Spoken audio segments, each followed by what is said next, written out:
ప్రపంచవ్యాప్తంగా ప్రజలందరూ కూడా ఎదుర్కొంటున్న కష్టాల్లో భాగంగా ఎల్పిజి గ్యాస్ కొరత అనేది ప్రత్యేకంగా గల్ఫ్ ప్రాంతాల్లో జరుగుతున్న యుద్ధంతో కేంద్ర ప్రభుత్వం అదేవిధంగా మన ఆంధ్రప్రదేశ్ ప్రభుత్వం గౌరవ ముఖ్యమంత్రి గారు చంద్రబాబు నాయుడు గారి ఆధ్వర్యంలో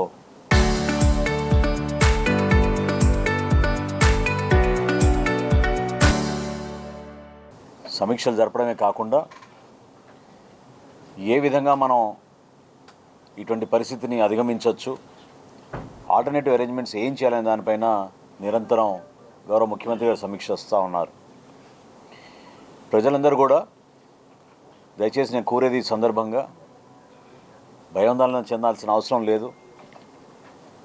వాస్తవంగా ఉన్న నిల్వలు ఏ విధంగా కేంద్ర ప్రభుత్వం మనకి కేటాయిస్తుందో, ఏ విధంగా రాబోయే రోజుల్లో ఆ డిమాండ్ని మీట్ అయ్యే విధంగా సప్లై సిస్టమ్ని పర్ఫెక్ట్గా చేసుకుని ముందుకెళ్ళడానికి అనుక్షణం ప్రతిరోజు మేము ఆయిల్ మార్కెటింగ్ కంపెనీస్ తోటి సమీక్షా సమావేశాలు జరుపుకుంటూ సివిల్ సప్లైస్ డిపార్ట్మెంట్ నుంచి జిల్లా యంత్రాంగాన్ని, రాష్ట్ర స్థాయిలో ఉన్న యంత్రాంగాన్ని ఎప్పటికప్పుడు అప్రమత్తం చేసుకుంటూ ముందుకెళ్తున్నాం.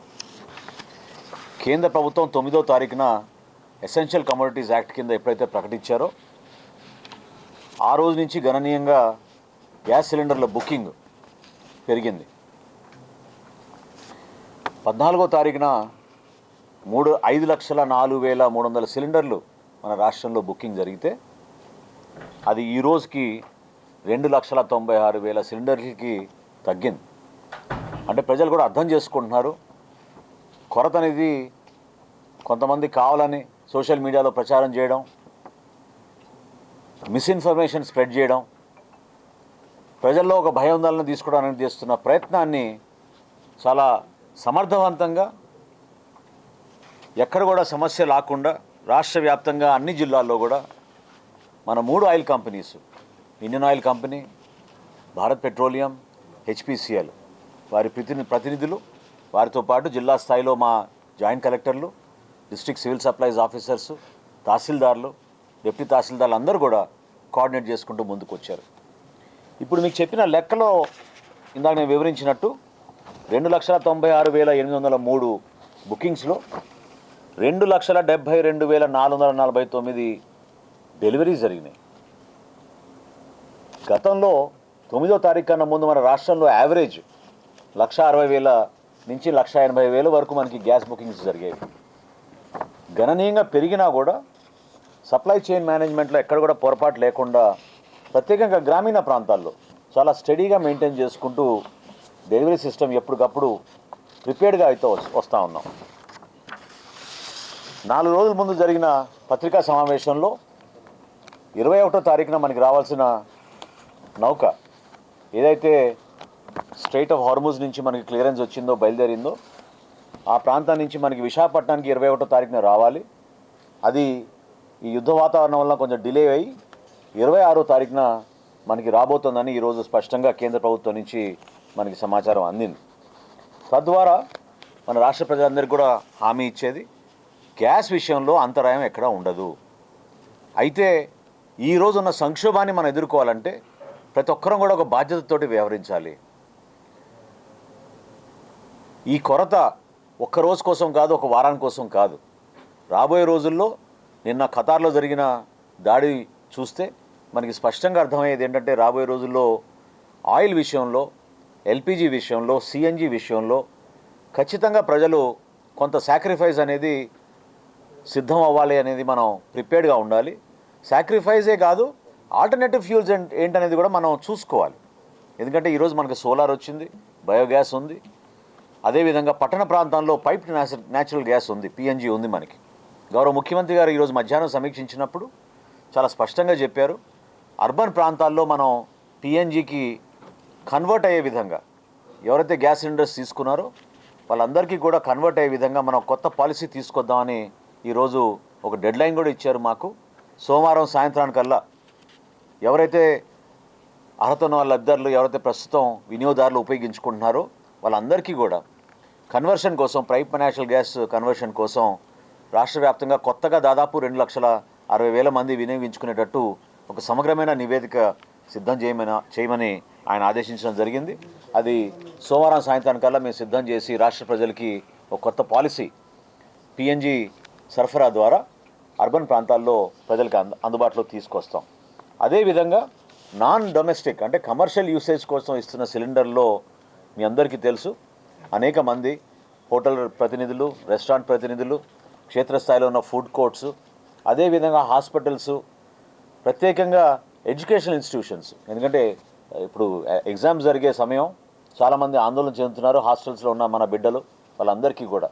సో జిల్లా జాయింట్ కలెక్టర్లకి, అదేవిధంగా మా డిస్ట్రిక్ట్ సివిల్ సప్లైస్ ఆఫీసర్స్కి ఒక స్టాండర్డ్ ఆపరేటింగ్ ప్రొసీజర్ ఒకటి ఏర్పాటు చేసి ప్రోటోకాల్ విధానంలో ఖచ్చితంగా 60% వరకు మనకున్న ఆ 20%లో 60% వరకు ముందు మనం ఏదైతే ఈ విద్యా సంస్థలు ఉన్నాయో, హాస్టల్స్ ఉన్నాయో వాళ్ళకి ప్రయారిటీ ఇచ్చి సరఫరా చేయమని చెప్పడం జరిగింది. దాని తర్వాత హాస్పిటల్స్కి ఇస్తాం.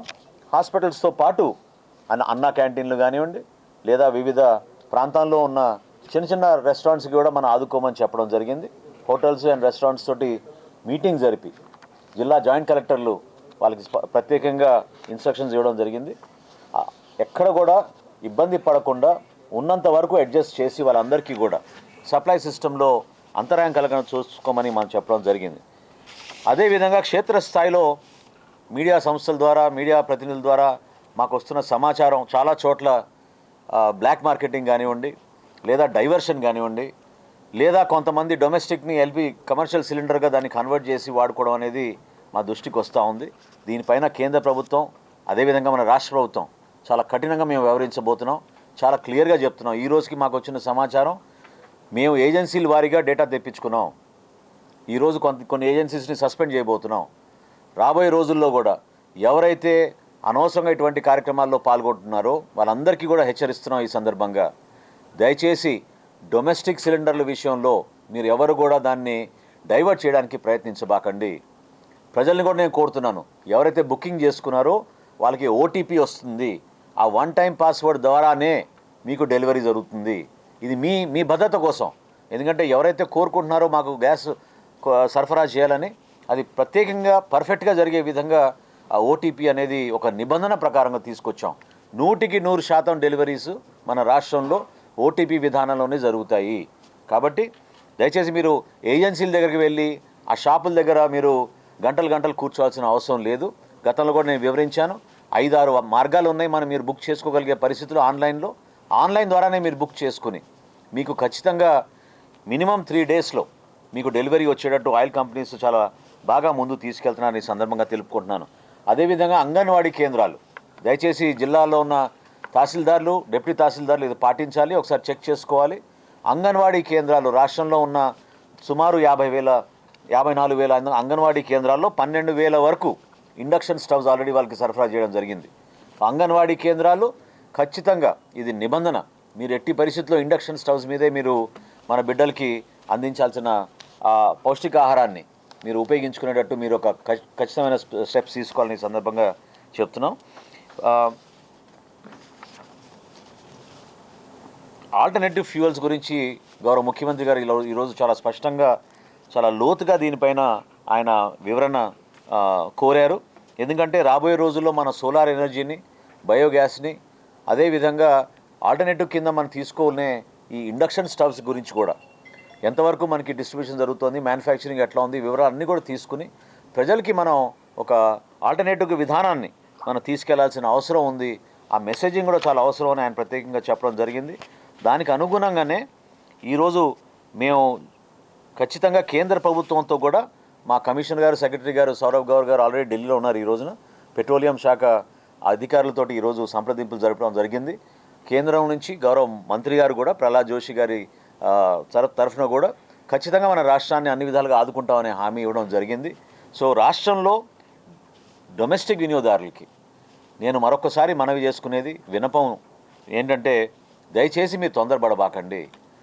అనవసరంగా కొంతమంది సృష్టిస్తున్న అపోహాలకి మీరు గురై, సోషల్ మీడియా వల్ల వస్తున్న ప్రచారాన్ని మీరు గురై తొందరపడి ఈ స్థాయిలో మీరు బుకింగ్స్ చేసుకుంటే కంపెనీస్ పైన ఒత్తిడి పడి సరైన సరఫరా చేయలేకపోతున్నాం తప్ప ఎవరైతే గతంలో మనం ఒక యావరేజ్ మెయింటైన్ చేసుకునే వాళ్ళమో ఖచ్చితంగా దానికి కట్టుబడి దానికన్నా భిన్నంగా దానికన్నా ఎక్కువగా ఈరోజు సరఫరా చేస్తున్నాం.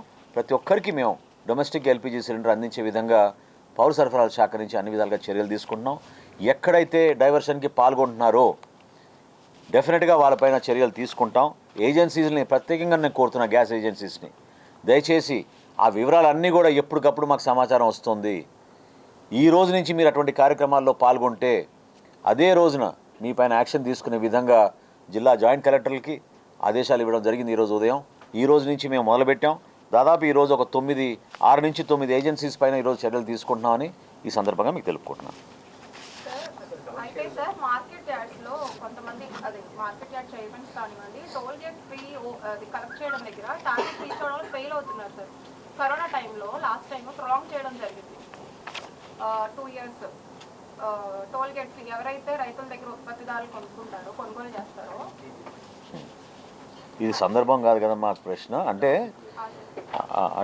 మీరు అనేది ఉదాహరణకి ధాన్యం కొనుగోలు ఆ సందర్భం జరిగినప్పుడు మార్కెట్ యార్డ్కి కావాల్సిన మార్కెట్ సెస్ ఏదైతే 2% సెస్ ఉందో ఆ సెస్ కలెక్షన్ గురించి చాలా సందర్భాల్లో మా దృష్టి కూడా వచ్చిందమ్మా. అదేంటంటే ఇతర రాష్ట్రాలతో పోలిస్తే అక్కడ 1% ఉంది, కొన్ని రాష్ట్రాల్లో 0% ఉంది.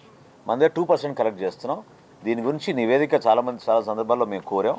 మా గ్రూప్ ఆఫ్ మినిస్టర్స్ కూడా డిస్కస్ చేసాం. ఇది ఇంకా చర్చ జరగాలమ్మా దాని గురించి.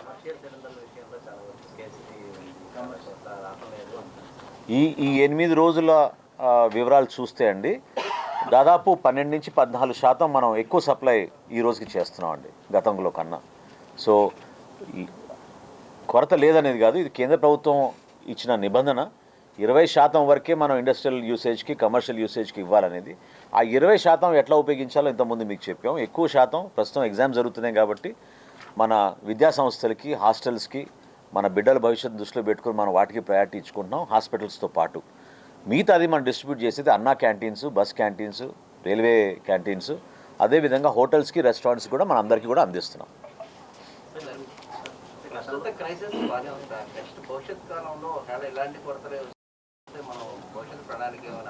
అందుకనే ఈరోజు గౌరవ ముఖ్యమంత్రి గారు చాలా స్పష్టంగా చెప్పడం జరిగిందండి. ఇది ఈ రోజు కోసం అని కాదు, ఇటువంటి క్రైసిస్ వచ్చింది కాబట్టి మన ప్రజల్ని సిద్ధం చేయాలి. రాబోయే రోజుల్లో ఎటువంటి ఆల్టర్నేటివ్ ఫ్యూయల్స్ మనం వెతుక్కోవాలి, ఏ విధంగా మనం ఫాసిల్ ఫ్యూయల్స్ బయోఫ్యూయల్స్ మీద నుంచి ఒక కన్వర్షన్ వచ్చిందో ఈరోజు ఎలక్ట్రిక్ వెహికల్స్ కోసం, అదేవిధంగా మనం మన కుకింగ్ పద్ధతులు కూడా కొంచెం మార్చుకునే విధంగా మార్పు తీసుకొచ్చే విధంగా ఎగ్జామిన్ చేసి మండే కల్లా నివేదిక ఇమ్మన్నారు. ఖచ్చితంగా దాని ప్రకారంగా మేము ముందుకెళ్తాం. ఓటీపీ పెట్టుకుని రోజుల తరబడి ఎదురు చూస్తున్నాను తప్ప డెలివరీ కావట్లేదు అనేసి చాలామంది హౌస్ హోల్డ్ నుంచి వస్తున్న కంప్లైంట్. అంటే 3 కంపెనీస్లో ఐఓసిఎల్ పైన ఎక్కువ ఒత్తిడి ఉందండి. ఎందుకంటే highest number of customer base వాళ్ళ మీద ఉంది. సో ఒక్కో సందర్భంలో డెలివరీ చేయలేకపోతున్నారు, కొంచెం ఆలస్యం జరుగుతుందేమో తప్ప అటువంటి స్పెసిఫిక్ కంప్లైంట్స్ ఎక్కడ లేవండి. I have the complete figures. నేను ఇంతకుముందు మీకు చెప్పాను. నేను ఆ లెక్కల ప్రకారంగా చూస్తే బుకింగ్స్కి డెలివరీస్కి ఎక్కడ కూడా తేడా లేదండి. ఈ రోజుకి కూడా చాలా క్లియర్గా ఈరోజు జరిగిన డెలివరీస్ 2,72,000. సో అందులో ఎక్కడ కూడా పొరపాటు లేకుండా గతంలో 2,95,000 కూడా చేసాం ఒక పీక్లో. బుకింగ్స్కి దానికి ఎక్కడ కూడా గ్యాప్ లేదండి. 2,96,000 బుకింగ్స్కి 2,72,000 గ్యాస్ సిలిండర్లు డెలివరీ చేయడం జరిగింది ఆల్రెడీ.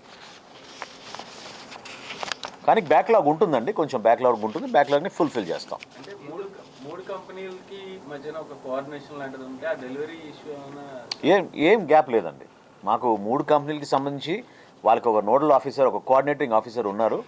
ఆయన కోఆర్డినేట్ చేస్తారు మా డిపార్ట్మెంట్ తోటి. మేము కూడా ప్రతిరోజు 3 కంపెనీస్ తోటి మాట్లాడుతున్నాం. ఆ కోఆర్డినేటర్ గారితో కూడా మాట్లాడుతున్నాం. మా సిబ్బంది కూడా ఎప్పటికప్పుడు చెక్ చేసుకుంటానే ఉన్నారు.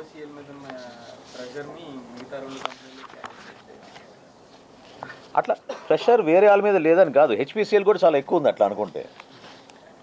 అంటే బుకింగ్స్ని బట్టే కదా మనకి. అంటే నేను అనింది హెచ్పిసిఎల్కి 74 లక్షలండి, ఐఓసిఎల్కి 57 లక్షలు, బీపీసీఎల్కి 30 లక్షలు.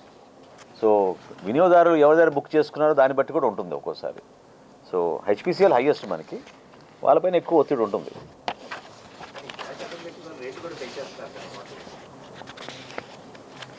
అదర్ ఆల్టర్నేటివ్స్ కూడా ఏమైనా కాస్ట్ తగ్గిస్తారా సార్? అంటే ఇండక్షన్ స్టవ్ ఇంకా ఏమో అటువంటి సార్ ఆలోచన. అలాగే ఈ సొల్యూషన్ ఆఫర్ చేయాలి, మన ప్రజలకి ఎడ్యుకేట్ చేయాలి, అవేర్నెస్ తీసుకురావాలి, ప్రజలు అవగాహన కల్పించాలి. ఈ పద్ధతులను మనం మార్చుకొని ప్రిపేర్డ్ కూడా, ఎందుకంటే ఇది ప్రపంచవ్యాప్తంగా జరిగిన పరిణామం. ఇది అన్ని దేశాల్లోనూ ఉంటుంది ఈ సమస్య. మనం ఒక అడుగు ముందుకేసి ముందుగానే మనం జాగ్రత్త పడి అవేర్నెస్ ప్రజల్లో తీసుకెళ్లాల్సిన బాధ్యత మన పైన ఉందని గౌరవ ముఖ్యమంత్రి గారు ఈరోజు సమీక్షా సమావేశంలో చాలా స్పష్టంగా చెప్పారు. దాన్ని బేస్ చేసుకుని మనం ముందుకెళ్తున్నాం.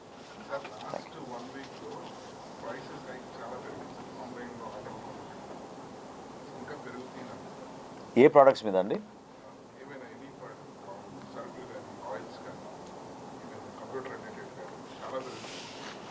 అంటే కుకింగ్ ఆయిల్స్లో సన్ఫ్లవర్ ఆయిల్, పామ్ ఆయిల్ ఒక 10% పెరిగిందండి. ఇది ఎందుకంటే వరల్డ్ వైడ్ జరుగుతున్న ఈ క్రూడ్ ఆయిల్ తర్వాత లాజిస్టిక్స్ పరంగా జరిగిన ఇంక్రీజ్ ఇన్ ట్రాన్స్పోర్టేషన్ వలన ఆ ప్రైస్ పెరిగిందని భావిస్తున్నాం. కానీ ఫోర్కాస్ట్ మాత్రం ప్రొడక్షన్ బాగుంది కాబట్టి అంత భారీగా పెరిగే అవకాశం లేదని చెప్పారండి. మాకు ప్రతి ప్రోడక్ట్లోనూ మాకు ప్రైస్ ఇంటర్వెన్షన్ ఉంటుంది. ఎప్పుడైతే వినియోగదారుడికి ఇబ్బందికరమైన పరిస్థితి వస్తుందో రాష్ట్ర ప్రభుత్వం నుంచి మేము ఆ ప్రైస్ ఇంటర్వెన్షన్ పెట్టుకుని మార్కెట్లోకి సబ్సిడీ రూపంలో తీసుకొచ్చేటట్టు మేము ప్లాన్ చేసుకుంటాం.